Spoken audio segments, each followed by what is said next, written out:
नमस्कार, स्वागत है आपका सीएनबीसी आवाज मोतीलाल ओसवाल स्टूडियोज में। मैं हूं मनीषा गुप्ता और कमोडिटी राउंडअप में आज टॉप हेडलाइंस पे हमारे साथ है यहां पर तुअर दाल, जहां पर सरकारी खरीद जारी है, लेकिन बाजार को लगता है कि इतनी खरीदारी के बाद भी भाव लगातार अंडर एमएसपी है कारोबार में यहां पर, और ये साल शायद नरमी के साथ ही बीत सकता है। क्या है डिटेल्स बताएंगे आपको।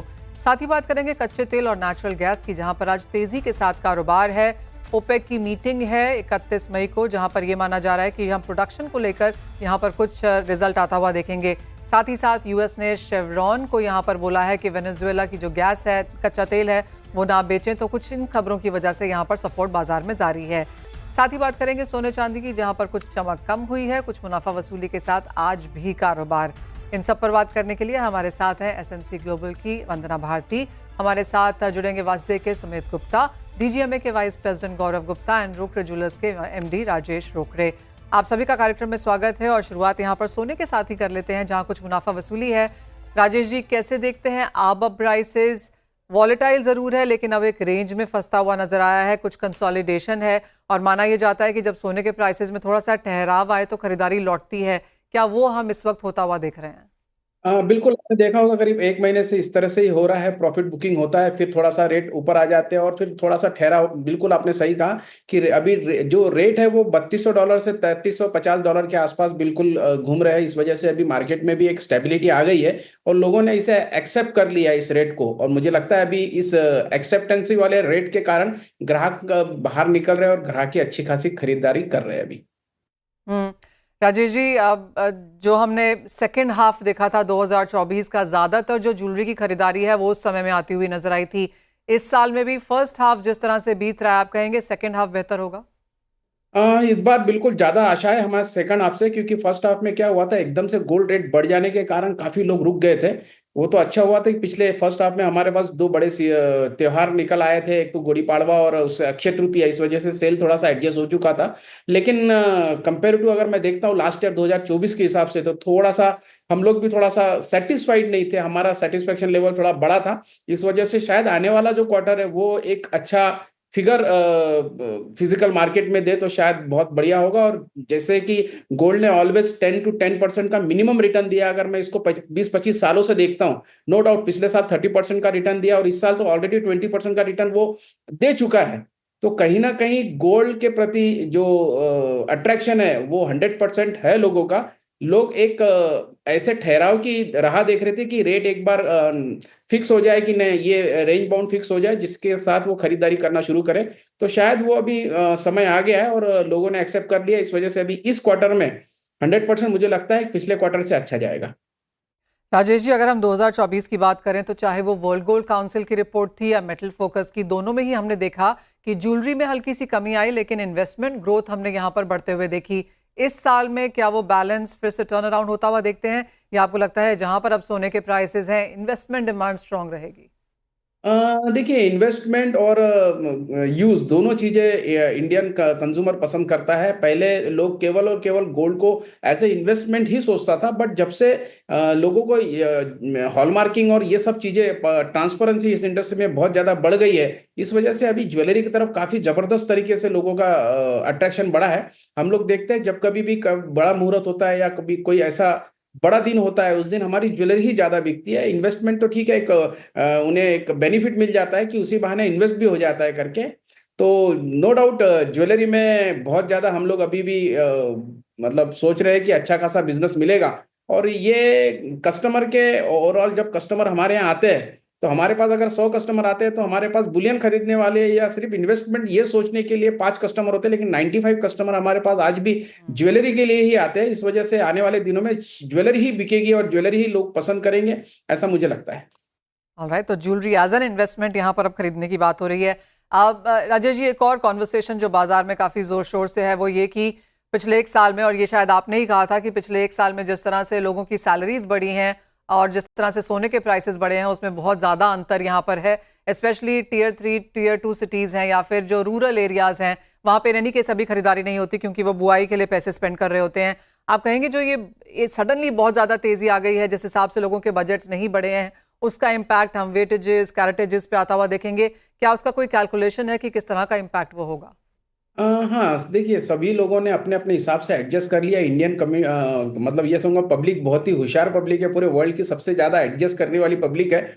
और जिस तरीके से गोल्ड रेट एकदम से बढ़े उस समय में थोड़ा सा लोगों का बजट तो बिगड़ गया था, लेकिन लोगों ने उसे एडजस्ट कर लिया है। और दूसरे जो खर्चे हैं या और दूसरे जो उन्हें ऐसे एक्सपेंसेस लगते थे कि नहीं, इसे रोक के हम लोग शायद अगर गोल्ड में इन्वेस्ट करेंगे या गोल्ड खरीद के शायद ज्यादा फायदा होगा, ऐसा सोचने वाले लोग बढ़ गए हैं। और इस वजह से मुझे लगता है कि जैसे अभी इस बार मानसून, प्री मानसून थोड़ा जल्दी आ चुका है मानसून, तो इस बार सब कुछ अच्छा रहने की उम्मीद है। इस वजह से मार्केट भी बहुत खुश है। और जिस तरीके के लोगों ने भी यहाँ पे बजट बिगड़ गया करके लोग सोचते थे, तो धीरे धीरे वो अपना बजट किसी ना किसी तरीके से एडजस्ट कर रहे हैं। और लाइट वेट ज्वेलरी मार्केट में अवेलेबल होने के कारण सभी के पॉकेट में कुछ ना कुछ अवेलेबिलिटी हो रहा है। और विशेष तौर पे एक जो नया सेगमेंट था ये जेंजी, वो इसके तरफ बहुत ज्यादा अट्रैक्ट हुआ है। जो नॉर्मली इस हमारे कम्युनिटी के तरफ या हमारे इंडस्ट्री के तरफ नहीं आते थे, लेकिन अभी वो भी बहुत ज्यादा अट्रैक्ट होने के कारण मार्केट में काफी अच्छी खासी पॉजिटिविटी है। ओह वेल एब्सोल्युटली, गोल्ड ने जिस तरह का रिटर्न दिया है इसने सभी को अपनी तरफ आकर्षित किया है, वो बात आपकी यहाँ पर बिल्कुल सही है। एक फाइनल सवाल राजेश जी, अब यहाँ से आपको गोल्ड के प्राइसेस कैसे नजर आते हैं? इस साल के अंत तक, इस दिवाली तक क्या रेंज बनती हुई आप देखेंगे? देखिए, मैं मतलब एक यूएस के बड़े ऑथर है, आपने आपको भी पता है, रॉबर्ट कविसाकी, जिन्होंने ऑलरेडी ये कहा है कि गोल्ड ने जिस तरीके से आने वाले दिनों में पिछला रिकॉर्ड दिया, आने वाले दिनों में उनका तो रिकॉर्ड बहुत ही ज्यादा 8 लाख रुपए वगैरह रेट वो कोट कर रहे हैं। मुझे तो बहुत ज्यादा आश्चर्य लगता है जब वो रेट ऐसा बोलते हैं। लेकिन आप देखेंगे 8 से 10% का एवरी ईयर मिनिमम गोल्ड ने अप्रिसिएशन दिया है। और जिस तरीके से ऑलरेडी 20% का अप्रिसिएशन ऑलरेडी इस साल ही मिल चुका है, मुझे तो लगता है कि ये $3500 के ऊपर ही और $4000 के आसपास ही इस साल के आखिरी तक के दिख सकता है, ऐसा मुझे लगता है। ऑलराइट, तो तेजी यहाँ पर जारी रह सकती है। और जी हाँ, इसी तरह की स्टेटमेंट्स हमने Citi, bank of America, Goldman सैक्स, सैक्सो बैंक से भी आते हुए देखी हैं कि सोना इसी साल में आपको फिर से 3500 तक दिखा सकता है। और अगले साल तक हमने $4000 पर आउंस के भी टारगेट्स यहाँ पर बनते हुए देखे हैं। राजेश जी, बहुत शुक्रिया साथ जोड़ने के लिए, प्राइसेस पर और इंडियन मेंटालिटी पर गोल्ड के प्रति किस तरह के मूव्स हैं वो भी हमारे साथ शेयर करने के लिए। वंदना, आपको क्या लगता है, क्या कैसे जा सकते हैं गोल्ड के प्राइसेस नियर टर्म में? मनीषा, मुझे लग रहा है कि अब थोड़ा सा एक पॉज यहाँ पे देख सकते हैं 3440 अपसाइड में। मुझे लग रहा है कि नीचे की तरफ 3140 का भी जो एक रेंज है वो आ सकता है। शॉर्ट टर्म की मैं यहाँ पे बात कर रही हूँ, लेकिन अगर आज की बात करूँ तो आज मुझे लग रहा है कि एक अपसाइड रहेगा। ट्रम्प नई नई जो बाइंग अपॉर्चुनिटीज है वो देते रहते हैं गोल्ड में, तो मेरे ख्याल से ट्रम्प का फायदा भी गोल्ड काउंटर को मिल रहा है। आज के दिन मुझे लग रहा है कि बाइंग करनी चाहिए 95,600 के करीब। 96,000 का टारगेट होगा, स्टॉप लॉस लगाना होगा 95,350 का।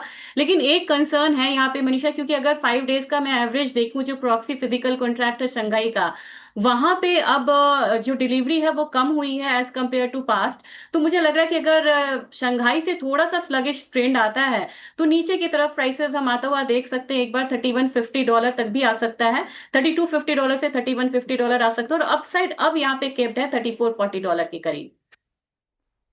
ऑलराइट, तो यहाँ से $150 नीचे, $100 ऊपर जैसी रेंज सोना बनाता हुआ नजर आ सकता है। वंदना, चांदी कैसे देखेंगी आप? कुछ मुनाफा वसूली यहाँ पर भी देखने को मिली। जी मनीषा, लेकिन मुझे चांदी लग रहा है कि अगर एक बार ये 33.85 वाला रेंज अगर क्रॉस करती है तो सीधा ये $35 के करीब आ सकते हैं। यहाँ पे मुझे ज्यादा होपफुल हूं मैं कि अगर एक बार रेजिस्टेंस को क्रॉस कर ले तो $35 आता हुआ हम देख सकते हैं इस कमोडिटी में 1 लाख ऊपर की तरफ।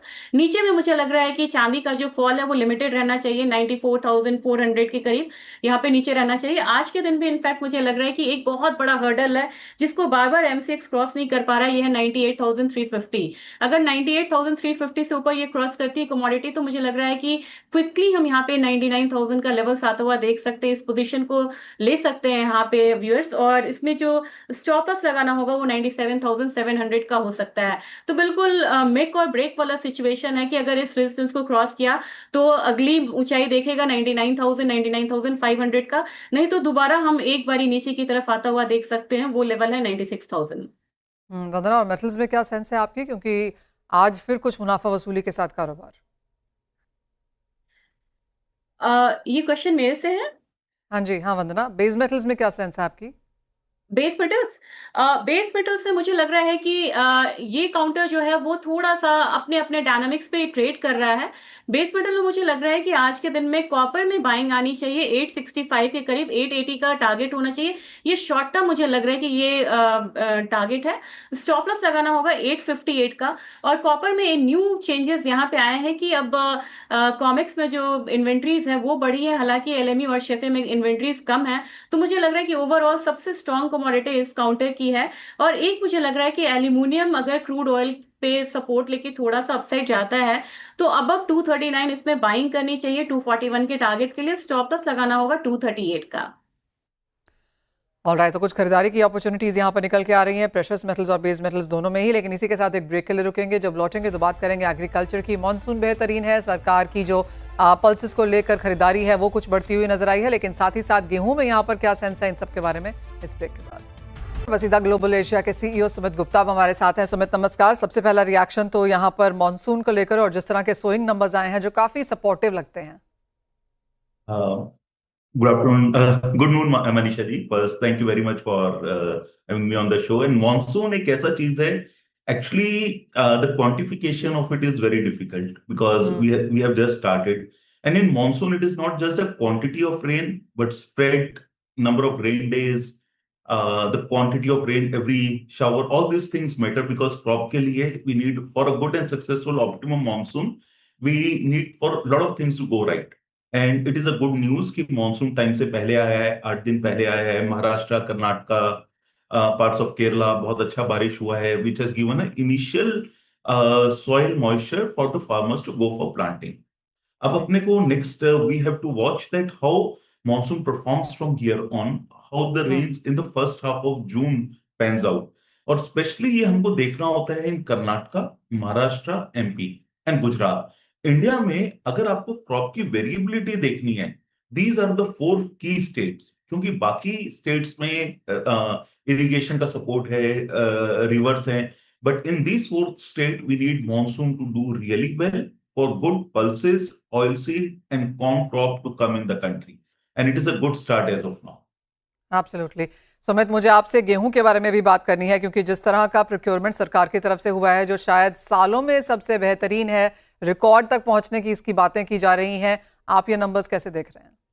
अगर हम wheat procurement देखें, which is touch lower than 30 million tons, और pulses में भी गवर्नमेंट procurement तुअर, chickpeas और red lentils के अंदर अच्छा रहा है, but it is still going to stay a lot below than the record years that we had in 2016-17, 17-18, क्योंकि उस समय MSP के कारण फार्मर प्लांटिंग और प्रोडक्शन बहुत बड़ा था। इस बार अगर हम आज भी देखें, पिजन पीस और चिक पीस का प्राइस अराउंड एमएसपी और बिलो एमएसपी चल रहा है in majority of the market. Still government procurement is not at the pace and to the tune जिस हद तक ये हो सकता था। And there I agree with you कि यहाँ पर गवर्नमेंट के प्रोक्योरमेंट को बढ़ाने का भी और स्कोप है, परंतु as I understand government is going to conclude their procurement of pigeon peas on 29th of May। लेकिन ये सवाल हमारे लिए एक सिचुएशन, नया सवाल खड़ा करती है कि आज हमारे सामने मॉनसून आ गया है, किसान को लगभग एमएसपी ही मिल रहा है। सो डू वी सी कि गवर्नमेंट फार्मर क्या अगली क्रॉप में पिजन पीस उगाएगा? Is it incentivising for enough for him? क्या किसान आने वाले रबी क्रॉप में चना उगाएगा व्हेन ही इज सीइंग कि येलो पीस तो लगातार इंडिया में आता जा रहा है? So government has played with a lot of caution till date to take care of inflation, but now time has come where government has to take care of farmer, because inflation war is almost won by the government. So अभी सरकार को जरूरत है किसान के ऊपर ध्यान देने की, and I think that's where we need to potentially increase duties or take care of farmer through other ways, also through market mechanism and not through only MSP operations. Fair point. तो सुमित, आप ये कह रहे हैं कि गेहूं की procurement तो अच्छी है, लेकिन दालों में यहाँ पर अच्छा खासा स्कोप है, और आगे जिस तरह का मॉनसून है ऑफ कोर्स सरकार को और भी कुछ यहाँ पर करना होगा। आपका पॉइंट वेल टेकन है कि इन्फ्लेशन के सामने तो सरकार यहाँ पर ऑलमोस्ट जीतती हुई नजर आई है। अब आगे जाकर जिस तरह की पॉलिसीज हैं, स्पेशली चाहे वो एडिबल ऑयल पे है जहाँ पे सरकार ने कहा है कि नजर उनकी बनी हुई है, या फिर पल्सेज में है, क्या कहेंगे आप? on pulses is always a pain point for government, though it is a bad it is this problem is put in a bad light because inflation के ग्रिड में pulses का contribution केवल 4.8% है, and there is a 10 pulses which contribute to 4.8%, but volatility yes pulses में काफी रहती है, with stocks of around 6 lakh tons of tuar with government and around 300,000 tons of red lentils and around 300,000 tons of chickpeas. Government has some ammunition in their hand. So this year and with good monsoons, one thing is for sure कि pulses के अंदर volatility बहुत ज्यादा नहीं रहेगी.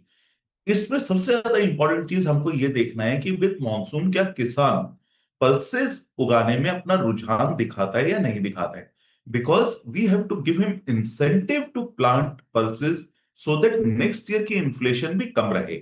अभी Africa के अंदर पिजन पीस की प्लांटिंग अच्छी है, इंडिया के अंदर गवर्नमेंट के पास पिजन पीस का अच्छा स्टॉक है, किसान के पास भी मटेरियल है, म्यांमार के अंदर भी पिजन पीस लगाने के लिए वहां के किसान में रुझान है.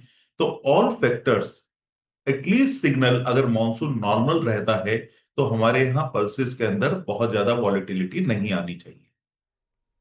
Fair point that. सुमित, बहुत शुक्रिया साथ जुड़ने के लिए, और वो पॉइंट इज वेल टेकन. जैसे आपने कहा कि किसानों को अगले सीजन में यहाँ पर दालें उगाने के लिए कोई इंसेंटिव देना होगा, क्योंकि जिस तरह से हमने प्राइसेस अब तक यहाँ पर आते हुए देखे हैं पिछले 6-8 महीने में, एमएसपी से नीचे और इवन सरकार प्रोक्योर करती रही है, कुछ बहुत फायदा यहाँ पर उसका होता हुआ नजर नहीं आया है.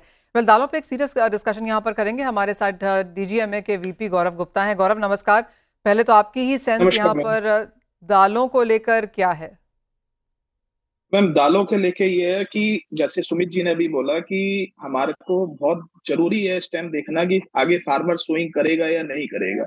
आप एमएसपी की बात करते हैं, आज तुअर का एमएसपी 7550 है. गवर्नमेंट ने 5.5 लाख टन तुअर खरीदी है, जो कि कल लास्ट डेट है उसकी परचेज की, और at present 37 lakh metric ton tur का उत्पादन है.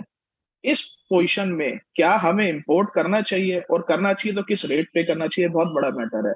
आज अफ्रीका से हम तुअर करते हैं तो 5500 लैंडिंग प्राइस है उसका. बर्मा से हम तुअर इंपोर्ट करते हैं तो उसका 6400 लैंडिंग प्राइस है. तो आप बताइए कि 30% बिलो एमएसपी हम अगर इंपोर्ट्स कर रहे हैं तो फार्मर को इंसेंटिव की तो छोड़ो, आप उसका फार्मर का जो प्रोड्यूस है इस साल का, नेक्स्ट ईयर तो स्विंग क्या करेगा, वो ही नहीं बिक रहा तो क्या करोगे. तो ये बहुत बड़ा एक इश्यू है कि हमें चेक एंड बैलेंस देखना है इंपोर्ट पे कि हमें कितनी क्वांटिटी इंपोर्ट करनी है और क्या प्राइस करना है. अगर हम एमएसपी डिक्लेयर करते हैं, जैसे हमने अभी लेटर भी लिखा हमारी एसोसिएशन ने कि एमएसपी से आप ऐसा एक प्रावधान बनाइए कि एमएसपी से एटलीस्ट 5 to 10% वैल्यू इंपोर्ट्स की हाई हो. इस केस में कभी इन्फ्लेशन भी हुआ तो imports are open, no problem, there is no problem for imports, but जो लैंडिंग प्राइस है it should be above MSP, जिससे कि फार्मर्स को भी पता हो कि हाँ भाई उसका एटलीस्ट एमएसपी पे माल बिकेगा. और कई बार क्या होता है, क्लाइमेटिक पोजीशन होती है, जैसे लास्ट 2 इयर्स में हुआ कि क्रॉप हमारी अच्छी नहीं आई जिसकी वजह से इन्फ्लेशन हुआ. अगर ऐसी पोजीशन हमारी एमआईपी हो, इंपोर्ट्स भी खुला हुआ है, कोई प्रॉब्लम नहीं है. अब येलो पीस में देखिए, हमारा 15 लाख टन हिंदुस्तान में खपत है येलो पीस की, हमने 30 लाख टन इंपोर्ट कर दिया. आने वाले 2 साल में भी येलो पीस खत्म नहीं होगी. हम या तो फार्मर्स बिल्कुल स्विंग बंद कर दे तब खत्म होगी, या इंपोर्ट्स पे हम लगान लगाए तब खत्म होगी. तो मेरा मानना है कि गवर्नमेंट को एक चेक एंड बैलेंस इंपोर्ट्स करना चाहिए, और एमएसपी डिक्लेयर करना एक मकसद नहीं होता. एमएसपी पे खरीदी भी होनी चाहिए, अगर नहीं होती तो कम से कम इंपोर्ट्स पे रोक लगाना चाहिए. जी हाँ, आपने बिल्कुल सही कहा कि खाली एमएसपी डिक्लेयर नहीं करना चाहिए, एक मिनिमम प्राइस के तौर पर उसे देखा जाना चाहिए, और जो प्रोक्योरमेंट सरकार ने यहाँ पर प्रॉमिस की है, आश्वासन दिया है, वो भी वहाँ पर किया जाना चाहिए. और ऑफ कोर्स हम जानते हैं डीजीएमए ने यहाँ पर लेटर्स भी लिखी हैं सरकारी महकमों में इसी बात को एक पॉइंट डालने के लिए यहाँ पर कि कंसर्न्स यहाँ पर दालों में काफ़ी सारी हैं. और हमारे दोनों ही एक्सपर्ट्स ने यहाँ पर कहा कि अगर प्राइसेस ऐसे ही रहे और इतना सस्ता इंपोर्ट आता रहा तो भावों में ऑफ कोर्स लेकर चिंता है, और किसानों में भी यहाँ पर अगले सीजन में शायद ही हम यहाँ पर बुआई बेहतर होता हुआ देखें. बहुत शुक्रिया साथ जुड़ने के लिए. और जाते जाते आपको बता दें कि सोना इस साल में बेहतरीन परफॉर्मेंस देता हुआ निकला है. तो तैयार हो जाइए, क्योंकि हम आपके लिए लेकर आए हैं एक धमाकेदार live webinar, gold master class. हमारे एक्सपर्ट्स आपको बताएंगे सोने में ट्रेडिंग और निवेश के गुर, वो भी रियल केस स्टडीज के साथ. और जी हाँ, आपके सभी सवालों के जवाब भी मिलेंगे, चाहे बात हो कितना सोना आप रख सकते हैं, कितना रखना चाहिए, कैसे खरीदें, गिफ्टिंग पर टैक्सेस क्या है, हेजिंग मैकेनिज्म कैसे अपनाए जाएं और साथ ही पुराने और नई ज्वेलरी पर जीएसटी के नियम क्या हैं। इन सवालों के और बहुत सारे और टॉपिक्स सिर्फ इस वेबिनार में। तो देर ना करें, अपनी स्क्रीन पर दिख रहे लिंक पर फटाफट रजिस्टर करें और बने गोल्ड मास्टर क्लास का हिस्सा।